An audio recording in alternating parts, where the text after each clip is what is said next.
Olá, eu sou a Bela. Hoje a gente vai desvendar o que realmente está por trás de um dos assuntos mais falados do mundo, as criptomoedas. Se prepara para uma imersão bem profunda nesse universo. E a promessa é exatamente essa. O nosso objetivo aqui é entender de verdade o que são as criptomoedas, por que elas existem e como funcionam, sabe? Mas de um jeito direto, sem idealizar e também sem botar medo.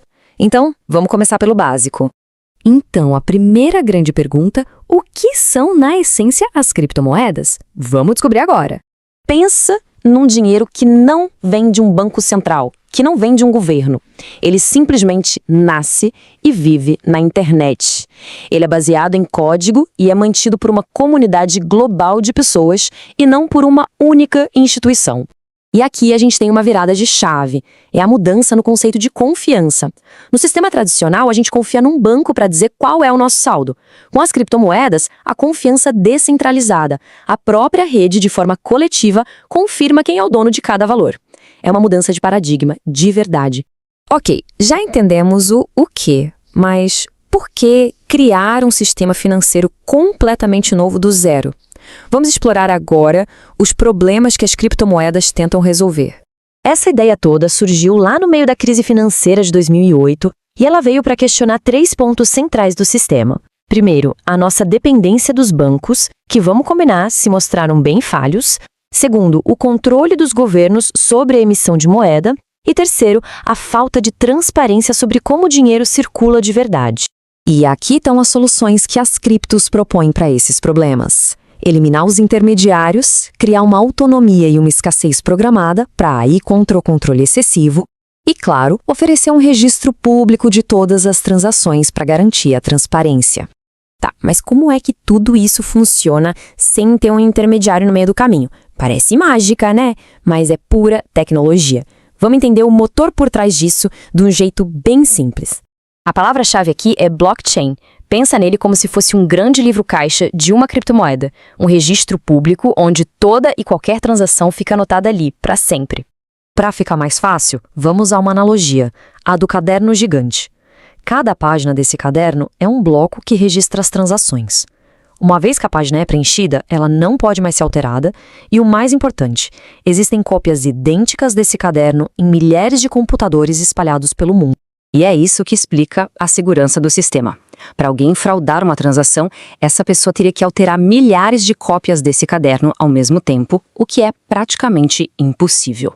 Essa distribuição de cópias é a base da confiança. Na prática, o processo é mais ou menos assim. Alguém envia uma criptomoeda, a rede de computadores confere se essa transação é legítima, se for aprovada, a transação é registrada num novo bloco no blockchain. E pronto, é permanente, sem intermediário e sem horário comercial. E quem é que faz essa verificação toda? É o processo de mineração. Computadores super potentes competem para resolver um quebra-cabeça matemático bem complexo. O primeiro que resolve valida o próximo bloco de transações e, como recompensa, recebem novas moedas. É como se fosse o salário por manter o sistema seguro e funcionando.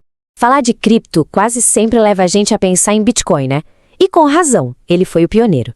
Mas o universo cripto é gigante, com milhares de outros projetos.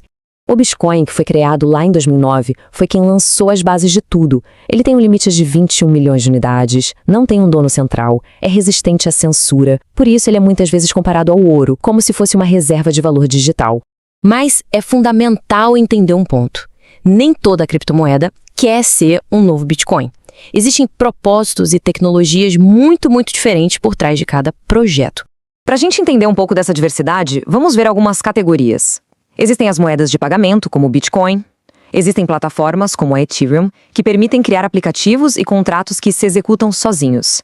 Temos as stablecoins, que são ligadas a moedas como o dólar, e uma infinidade de tokens, que podem representar desde um item num jogo até uma participação num projeto. Uma dúvida super comum é, tá, mas onde esse dinheiro fica guardado?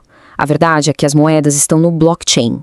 O que a gente guarda é a chave de acesso, numa espécie de carteira digital.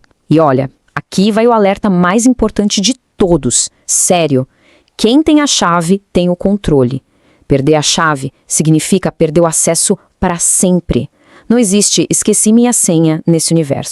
Agora a gente chega numa parte crucial. Com tanto potencial, Quais são os riscos? É essencial ter uma visão bem equilibrada sobre o que essa tecnologia representa.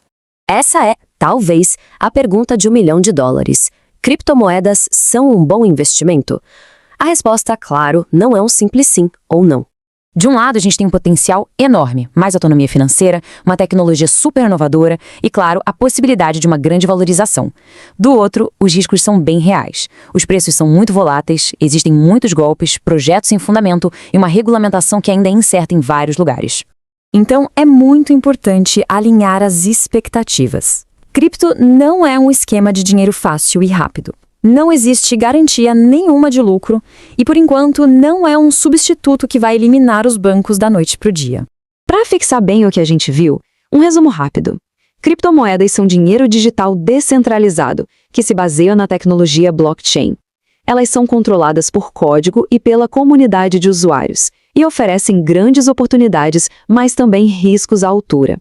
E para a gente terminar, fica uma reflexão. No fundo, o que as criptomoedas propõem é um novo modelo de confiança baseado numa rede de pessoas, não numa instituição central.